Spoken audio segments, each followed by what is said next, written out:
성도 여러분, 밤새 안녕히 주무셨습니까? 오늘도 복된 새날이 밝았습니다. 함께 찬양 드리며 하나님께 예배자로 나가겠습니다. 520장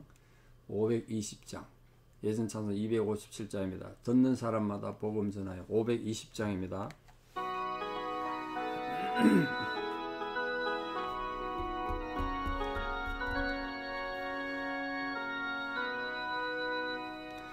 듣는 사람마다 복음 전하여 복스러운 소식 들어보치세. 모든 사람에게 전할 소식은 어느 누구나 오라. 어느 누구나 주께 나오라. 어서 와서 주의 말씀 들어라. 하늘아버지가 오라 하시니 어느 누구나 오라. 오는 사람들은 지체 말고서 문 열었을 때에 들어오시오. 생명길은 오직 구주 예수니 어느 누구나 오라. 어느 누구나 주께 나오라. 어서 와서 주의 말씀 들어라. 하늘아버지가 오라 하시니 어느 누구나 오라. 언약하신 대로 이룰 것이니 누구든지 언약 받을 수 있네. 받는 사람에게 생명이로다. 어느 누구나 오라. 어느 누구나 주께 나오라. 어서 와서 주의 말씀 들어라. 하늘아버지가 오라 하시니 어느 누구나 오라.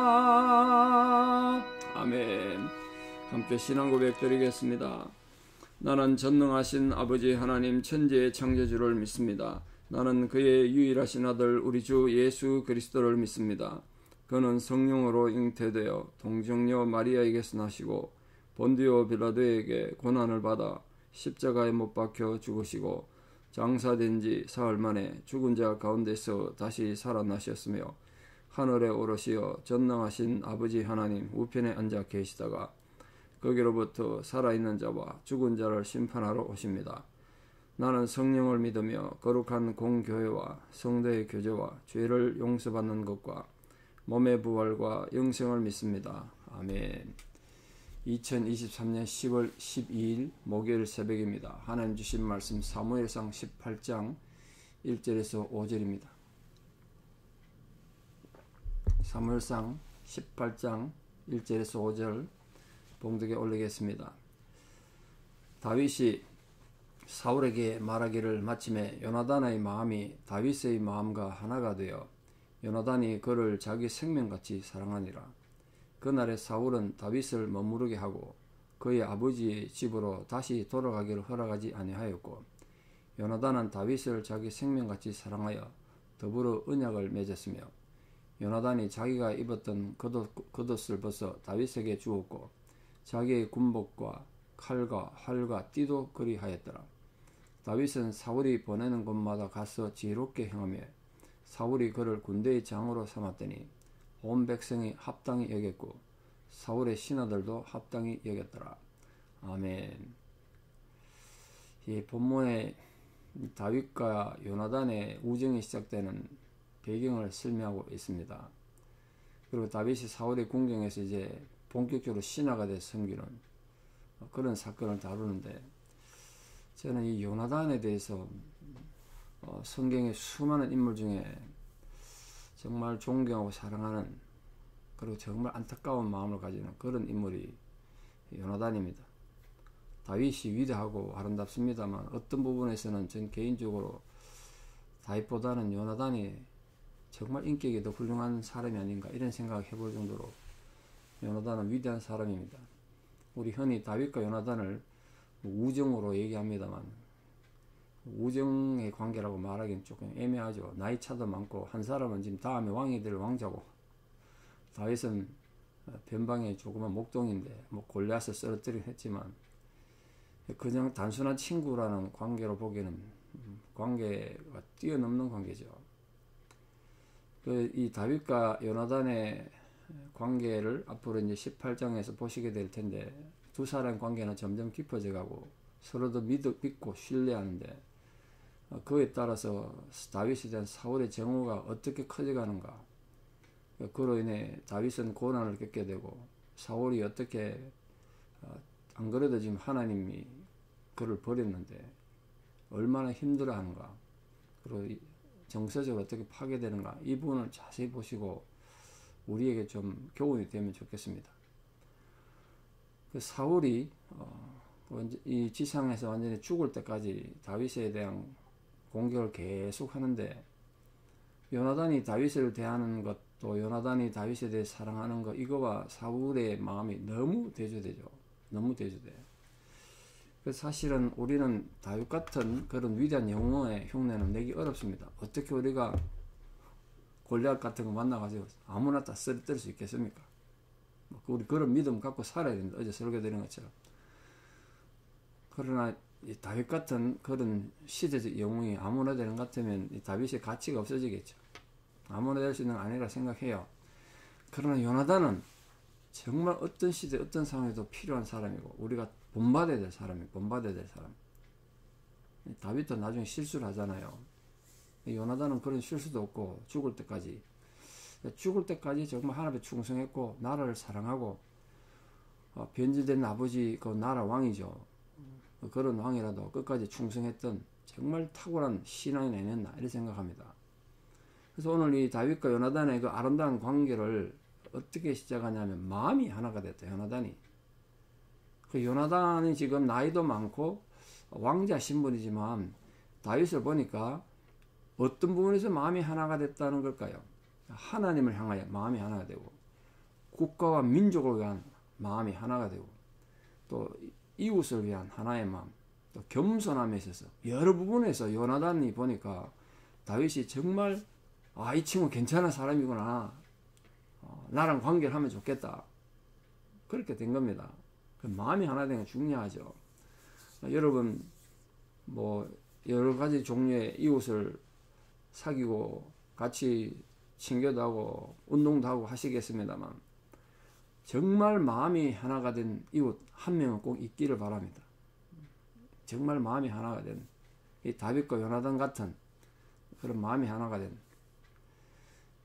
사람은 누구를 만나냐에 따라 가지고 그 상대편 사람의 인격 속에서 내 인간관계가 확장되는 거예요. 내가 만나는 사람이 옹졸하고 속도 좁고 늘 사고치고 하나 앞에 빼딱하고 이러면 나도 그걸 닮아간단 말이에요. 그래서 그런 관계를 좀 정리할 줄 알아야 돼요. 우리가 그게 좀 힘들죠. 어쨌든 이 다윗과 요나단의 관계는 피를 나는 형제 이상의 관계로 된단 말이에요. 그 아름다운 관계, 인간관계의 정말 모범이 아닌가. 다윗을 향한 요나단의 사랑이 먼저 기록되어 있지 않습니까? 그 성경에 보면 거의 일방적인 사랑이에요. 다윗은 요나단에서 해줄 게 없었어요. 근데 다윗을 향한 요나단의 마음이 계속 일방적이에요. 생명같이 사랑했다. 생명이란 말이 네핏이 영혼을 말하는데 요나단은 다윗을 자신의 영혼처럼 사랑했다. 그 말은 자기 생명과 똑같이 행가했다는 겁니다. 다윗 생명은. 그래서 자기의 가장 중요한 일단 겉옷을 줬고요. 겉옷이라는 게 이제 쉽게 말하면 예복이 내복. 그리고 지금 5가지 줬지 않습니까? 겉옷에 군복도 주고 갑옷 줬다는 갑옷, 칼도 주고 활도 주고 허리띠는 띠도 줬대요. 그럼 자기가 갖고 있는 중요한 이 무기 군장을 다 줬다는 겁니다. 이 칼이 가지는 의미가 굉장히 중요한데 이따가 나중에 보면 나오겠는데요. 아직도 이 당시만 해도 이스라엘은 청동기 문화였습니다. 철기 문화가 아니에요. 블레셋은 철기 문화입니다. 그래서 이 이스라엘 전역에 칼을 가졌는데 철로 된 칼을 가진 건 사울과 요나단밖에 없었다. 이렇게 나오는데 그 칼을 줬다는 거예요. 복음이죠, 복음. 아름다움을 준 거예요. 우리 주님께서 이 상징의 표현입니다. 그 다윗이 지금 예수님을 상징하는 게 아니라 요나단이 예수님을 상징하는 거예요.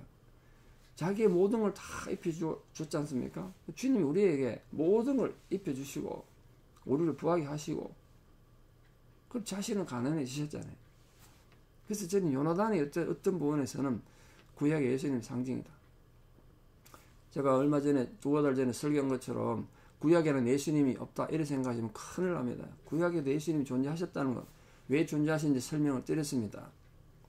그 요나단이 다윗과 맺었던 그 언약의 내용을 보면 이 언약은 어떤 조건이 없지 않습니까? 내가 널 이렇게 사랑해주고 인정해줄 테니까 너 나에게 충성해라 이런 것도 아니고요.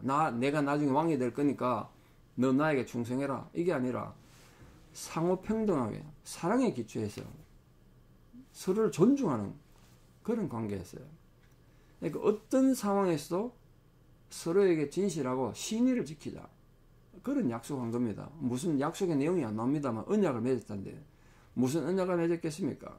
다윗은 요나단에게 해줄 수 있는 게 아무것도 없는데 서로 간에 우리가 마음을 함께하고 끝까지 의리를 지키자 그런 약속을 가진 거예요. 우리 성도님들이 의리가 있어야지. 의리가 사람이 세상 사람들이 의리를 지키는데 우리 믿는 사람이 예의도 없고 의리도 없고 믿음도 없고 이러면 참 곤란하지 않겠습니까? 그러니까 예의를 갖추고 의리를 가지셔야 돼요. 하나님 향한 의리라고 좀 그렇긴 한데 우리 이웃에 대한 성도들에 대한 의리를 지키고 교회에 대한 의리를 지킴으로써 그게 하나님에 대한 사랑을 드러내는 거 아니겠어요? 근데 우리는 이 예수님과 그런 관계를 맺을 때 언약을 우리가 비록 또 죄 짓고 범죄해서 실수해서 언약을 깨뜨리지만 주님 쪽에서 먼저 언약을 깨뜨리지 않잖아요. 그것 때문에 언약이 계속 유지되지 않습니까? 오늘 다윗과 요나단의 관계도 마찬가지입니다. 위기를 많이 몇 번 겪는데 다윗 입장에서 요나단이 그렇게 사랑해줘도 사울이 계속 죽이려고 그러니까 도망다니면서 얼마나 힘들고 어려운지 울면서 하소연하고 막 그렇게 할 때 됐습니다. 그러니까 다윗 생각엔 그러지 않겠습니까? 그래도 팔이 안으로 곱지 피가 물보다 진하지. 사울 아들인데 요나단이 정말 나를 위해주고 나를 보호해줄까? 이런 걱정 안 하겠습니까?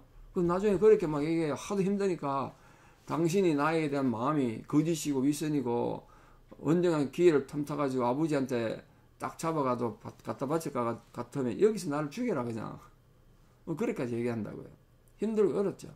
그러나 요나단은 아버지가 어떻게 행하든 상관없이 다윗에 대한 마음을 변치 않았어요. 참 대단하고 아름다운 거죠. 그런 부분이 저는 이 요나단을 정말 존경하고 신앙인으로서 모범이 아닌가 그렇게 생각합니다. 그래서 자신을 생명처럼 사랑했던 요나단, 자신의 생명처럼 다윗을 사랑했던 요나단, 그 모습, 그 이웃에 대한 그 아름다운 모습이 하나님 보시기에 참 귀한 게 아닌가. 요즘처럼 삭막하고 인간관계가 이기적이고 계산적이 되어가는 시대에 여러분 삶에도 요나단 같은 친구가 있으면 좋겠고요. 더 중요한 건요, 여러분이 요나단이 되십시오. 남이 나에게 다 해주길 기다리지 말고, 지금 요나단 입장에서 다윗은 약자잖아요. 도망다녀야 되고 약자인데 그 약자를 위해서 끊임없이 베풀고 사랑하고 위로하고 그런 아름다운 마음, 그게 우리 모든 성도들 마음 밑바탕에 깔려서 인간관계에 위로가 되고 힘이 되면 좋겠습니다. 자, 마지막 5절을 보십시오.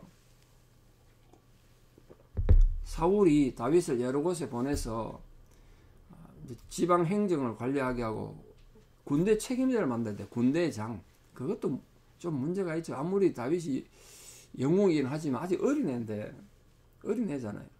근데 그거를 군대장, 총사령관이나 국방부 장관 시켰다는 겁니다. 그러면 나이 많은 지금 선배들이 시야 청청 있을 텐데 질투하지 않겠습니까? 근데 중요한 게 하나가 있죠. 다윗이 지혜롭게 행했대요. 보내는 곳마다입니다. 보내는 곳마다 이 표현은 그 상황이 필요한 모든 상황에 알맞게 행동했다는 거예요. 다윗이 그렇게 할 수 있었던 이유가 뭘까요? 다윗이 이제 전쟁 처음 돌았는데 하나님의 영이, 하나님이 그와 함께 했기 때문에 그런 거예요.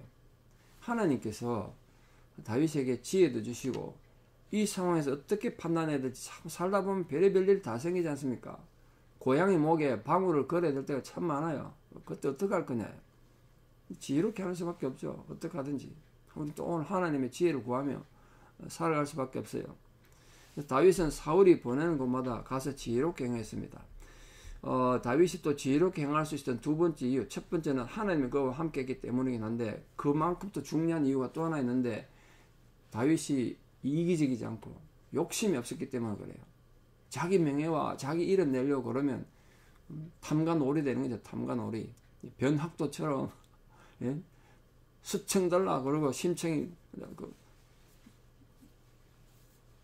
사람들 괴롭히고 뭐 이런 거 하겠죠. 근데 지금 다윗은 그러지 않았대. 이기심이 없어. 욕심이 없었으니까. 그런 아름다운 마음으로 백성들 되었기 때문에 어디를 가나 지혜롭게 행했고 사람들의 인정을 받았다. 변학도가 춘향이 괴롭히듯이 그런 짓이나 했으면 누가 인정했겠습니까? 가는 곳마다 지혜롭게 행했다는 건 하나님을 두려워하고 하나님을 경외하는 마음이 있었기 때문이고 자신의 욕심이 없고 백성들 위하는 마음으로 섬기는 마음으로 또 겸손했기 때문에 그렇게 된 거예요. 여러분에서 걸어가는 모든 삶에도 이 하나님께서 여러분 길을 밝혀주시고 그래서 모든 선택에서 지혜로운 선택할 수 있도록 그래서 하나님의 영이 다윗과 함께 하니까 백성들이 합당히 여겼다. 그리고 사울의 신하들조차도 합당히 여겼다. 합당히 여겼단 말은 다윗의 그 판단력이 주로 아마 재판 이런 걸 많이 했을 텐데요. 어린 입장에서 합당하다고 생각한 거예요. 다윗이 타당하다고 생각했다. 심지어는 사울의 신하들조차도 그 사울의 신하들에는 다윗과 비교도 안 되는 나이 많은 백전노장의 장군들 신하들이 있었는데 오늘 갑자기 벼락출세한 거 아닙니까? 다윗이 자기들보다 더 고참이 됐는데 그런데도 처음에는 시기하고 질투했는데 보니까 다윗이 너무 정치를 잘하고 일을 잘하니까 인정할 수밖에 없다. 그 실력에 그냥 다윗의 실력에 그때 실력이란 건 영적인 실력, 사회관계의 실력 그게 지금 다 인정을 한 거예요. 그래서 우리 모든 성도의 삶에도 여러분 어디로 가든지 보내는 곳마다 여러분 가는 곳마다 직장이면 직장, 가정이면 가정, 교회면 교회, 구역이면 구역, 교사면 교사, 성가대면 성가대, 한글학교, 우리 경로부 섬기는 거, 노숙자 사역, 모든 사역에서 지혜롭게 행함으로써 가시는 곳마다 인정받는 하나님의 백성 되기를 바랍니다. 하나님 영이 함께 하시고 여러분 겸손하게 또 내 이기심이 아니라 하나님의 영광을 먼저 생각하면 그런 하나님의 영광이 함께 하지 않겠습니까? 말씀의 결론을 맺습니다. 가장 아름다운 관계를 이루었던 요나단의 희생과 헌신을 기억하시고 우리 자신이 그렇게 요나단이 돼서 먼저 베풀고 사랑함으로 이 시대의 요나단이 다 되셔서 아름다운 관계를 맺어가시고 또 여러분 어디로 가든지 보내는 곳마다 여러분 처해 있는 그 모든 상황 속에서 지혜롭게 행함으로 먼저는 하나님께 영광이 되고 여러분 이름이 또 사람들에게 존경받는 거룩한 성도들 다 되시기를 진심으로 축원합니다. 기도드리겠습니다. 아버지 하나님의 은혜와 사랑을 감사드립니다. 오늘도 우리를 불러 하나님 백성으로 삼으시고 이렇게 또 살아가게 하시는데 우리의 주어진 모든 상황 가운데서 우리가 지혜롭게 행하는 하나님의 백성들 되기 원합니다. 그리하여 하나님께 영광을 돌릴 뿐 아니라 우리들도 사람들에게 존경받는 그런 하나님 자녀로 살기 원합니다. 교회가 세상에 걱정이 되고 많이 지탄을 받는 세상입니다만 우리 모든 성도님들이 가는 곳마다 지혜롭게 행할 때 세상 사람들조차도 우리를 인정할 수밖에 없는 그런 거룩한 영성을 가진 우리 백성들로 살아가게 도와주시옵소서. 오늘 우리가 요나단의 그 열린 마음, 희생하는 마음, 그 순수한 사랑을 보았습니다. 목숨처럼 다윗을 사랑했던 그 마음을 우리도 본받아서 아름다운 관계를 맺어갈 수 있도록 지혜를 주시고 또 우리 모든 삶 속에 요나단 같은 자신의 희생과 헌신의 마음, 무엇보다 하나님 경외하는 마음으로 아름다운 관계를 맺어서 하나님께 기쁨이 되는 성도들 되게 도와주시옵소서. 이제는 우리 주 예수 그리스도의 은혜와 하나님 아버지의 만극하신 사랑과 성령님의 위로 교통 역사하심이 오늘도 주님 앞에 나아가 충성하고 또 또 지혜롭게 행하여 하나님께 영광 돌리기를 결단하는 사랑하는 성도님들의 신앙의 고백 위에 또 원근 각지 흩어져 살아가는 사랑하는 모든 자녀들 삶 위에 이제부터 영원토록 함께 하시옵기를 간절히 축원하옵나이다. 아멘. 예, 여러분 오늘 하루도 요나단처럼 믿음으로 승리하는 하루 되시기를 바랍니다. 감사합니다.